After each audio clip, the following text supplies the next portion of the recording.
Hello friends, આજની મારી recipe છે કોર્ન કટલેસ. કોર્ન કટલેસ બનાવવા માટે આપણે કયા કયા ઇન્ગ્રીડિયન્ટ્સ જોઈશે એ આપણે સૌથી પહેલાં જોઈ લઈએ. અહીંયા મેં બાફેલા બટાકા છે, એ નંગમાં જોઈએ તો 4 નંગ છે, એ મેં બાફી અને સ્મેશ કરી લીધા છે. ત્યારબાદ અહીંયા મેં બાફેલા કોર્ન લીધેલા છે, એને મીઠું નાખી અને મેં બાફી દીધા છે. ત્યારબાદ અહીંયા 3 ટેબલ સ્પૂન કોર્નફ્લોર લીધેલો છે, આદુ મરચાંની પેસ્ટ લીધેલી છે, લીલા ધાણા લીધેલા છે, લીલો ફુદીનાના પાન છે એ મેં કાપીને તૈયાર કરી રાખ્યા છે, લીંબુનો રસ છે, ખાંડ છે અને મરી પાવડર છે. અહીંયા આપણે કોર્નફ્લોરનો યુઝ છે એ બાઇડિંગ માટે લેશી. ત્યારબાદ બેઝિક મસાલા જોઈ લઈએ. સ્વાદ અનુસાર મીઠું, હળદર પાવડર. તો ચલો મિત્રો, આપણે કોર્ન કટલેસ બનાવવાની શરૂઆત કરીએ. અહીંયા મિત્રો આપણે એક તપેલામાં કોર્ન કટલેસ બનાવવા માટે સ્ટફિંગ તૈયાર કરીશું. સૌ પ્રથમ અહીંયા આપણે જે બાફેલા બટાકાનું સ્ટફિંગ રેડી કર્યું છે એ આપણે લઈશું.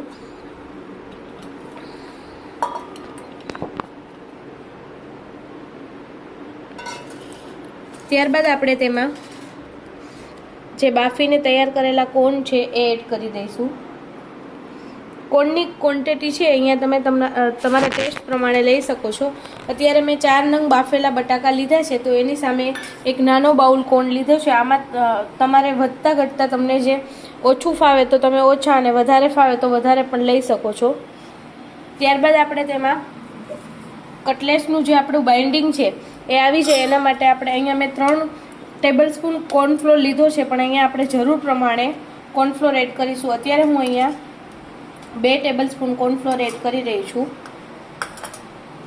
ત્યારબાદ આપણે તેમાં આદુ મરચાંની પેસ્ટ એડ કરીશું.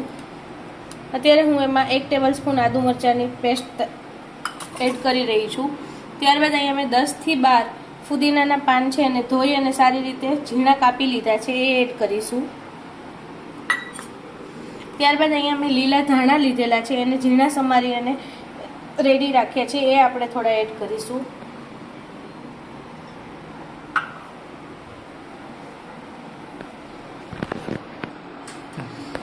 હવે આપણે એમાં સ્વાદ પ્રમાણે સૌથી પહેલાં મીઠું એડ કરીશું.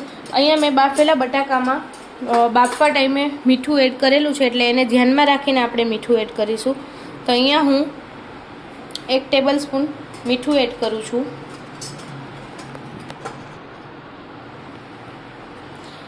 અને નાની 5 સ્પૂન તમે કહી શકો અથવા ચોથા ભાગની હળદર, એટલી આપણે હળદરનું પ્રમાણ અહીંયા આપણે ઓછું રાખીશું. ત્યારબાદ આપણે સ્વાદ પ્રમાણે જે પ્રમાણે ગળ્યું ખાટું પસંદ હોય એ પ્રમાણે અહીંયા હું અત્યારે 1 ચમચી ખાંડ લઈ રહી છું. ત્યારબાદ આપણે અડધી ટેબલ સ્પૂન મરી પાવડર એડ કરીશું અને 1 ચમચી લીંબુનો રસ એડ કરીશું. હવે આપણે આને આજે આપણું કોર્ન કટલેસ માટેનું મિક્સર છે એને આપણે સારી રીતે મિક્સ કરી લઈશું.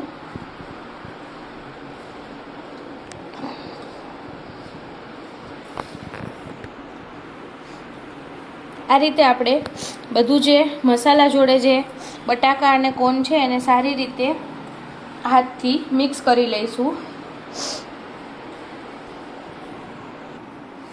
તમે જોઈ શકો છો કોર્ન કટલેસ માટેનું આપણું જે સ્ટફિંગ છે એ રેડી થઈ ગયું છે. હવે આપણે એને તળવા માટે તેલ ગરમ કરવા મૂકી દઈએ.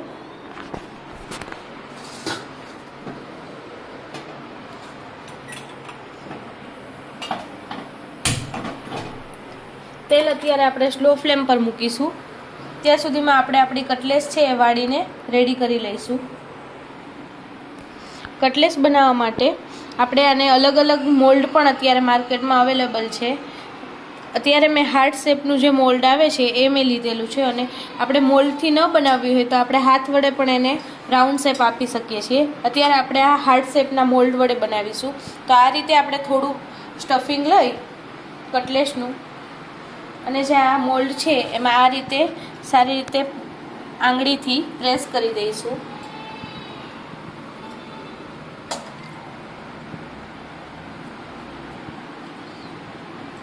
અને આ રીતે હળવેથી અને થોડું આંગળીથી પ્રેસ કરી અને મોલ્ડને ઉપરની બાજુ ખસકાવી લેતા આપણી કટલેસ છે એ રેડી થઈ જશે.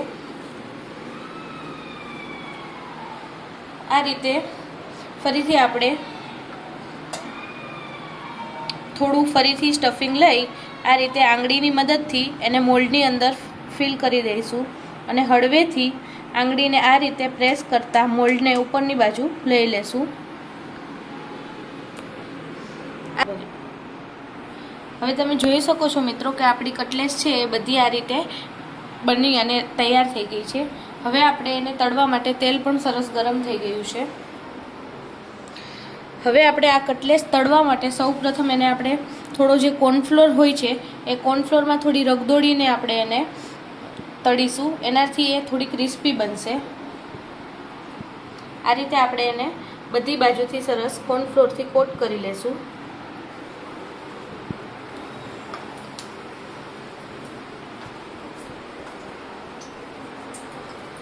ગેસની ફ્લેમ જ્યારે તમે કટલેસ મૂકો છો ત્યારે સ્લો જ રાખવાની છે। એક વખત તેલ સારી રીતે ગરમ કરી દીધા બાદ આપણે હવે ગેસની ફ્લેમ સ્લો કરી દઈશું। આ રીતે બધી બાજુથી સરસ કોર્નફ્લોરથી કોટ કર્યા બાદ આપણે એને તળવા માટે તેલમાં મૂકીશું। આ કટલેસને અત્યારે આપણે ડીપ ફ્રાય કરીએ છીએ, પણ જો તમે હેલ્થ કોન્શિયસ હોય અને ડાયટ કે એવું કશું કરતા હોય તો તમે એને સેલો ફ્રાય પણ કરી શકો છો। આ રીતે બધી કટલેસ તેલની અંદર મૂક્યા બાદ હવે આપણે છે ગેસની ફ્લેમ ફાસ્ટ કરી દઈશું અને થોડું ગોલ્ડન બ્રાઉન કલર ન આવે ત્યાં સુધી આપણે કટલેસને અડવાનું રહેશે નહીં તો એ તેલમાં છૂટી પડી જશે। થોડી ગોલ્ડન બ્રાઉન થાય અને બહારથી ક્રિસ્પી થાય ત્યારબાદ આપણે એને પલટીશું। હવે આપણી જે કટલેસ છે તમે જોઈ શકો છો કે બધી ફ્રાય થઈને ઉપર આવી ગઈ છે। આટલી ગોલ્ડન બ્રાઉન થાય ત્યારબાદ આપણે એને ઝારાની મદદથી આ રીતે પલટીશું।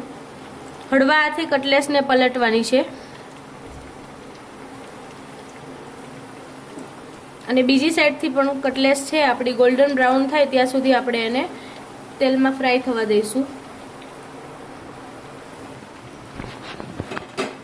તો મિત્રો તમે જોઈ શકો છો આપણી કટલેસ છે એકદમ ગોલ્ડન બ્રાઉન બંને બાજુથી સરસ રીતે તળાઈને તૈયાર થઈ ગઈ છે। હવે આપણે એને કાઢી લઈશું।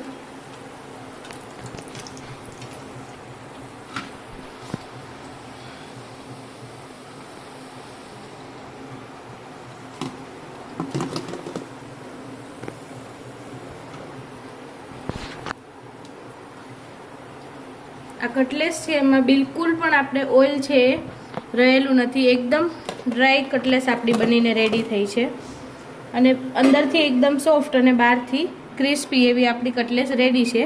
હવે આપણે એને ગાર્નિશ કરી લઈશું। તો આપણી કટલેસ છે કોર્ન કટલેસ એ બનીને રેડી થઈ ગઈ છે। ગરમા ગરમ આપણી કોર્ન કટલેસ છે અત્યારે મેં કેચઅપ જોડે સર્વ કરી છે। તમે ઘરે બનાવેલી ખજૂર આમલીની ચટણી અને ધાણા મરચાંની ગ્રીન ચટણી જોડે એને સર્વ કરી શકો છો। જો તમને મારી આજની રેસીપી ગમી હોય તો મારી ચેનલને લાઈક કરો, શેર કરો અને સબસ્ક્રાઈબ કરો અને નેક્સ્ટ તમારે કઈ રેસીપી જોવી છે કમેન્ટ બોક્સમાં જણાવવાનું ભૂલતા નહીં। Thanks for watching.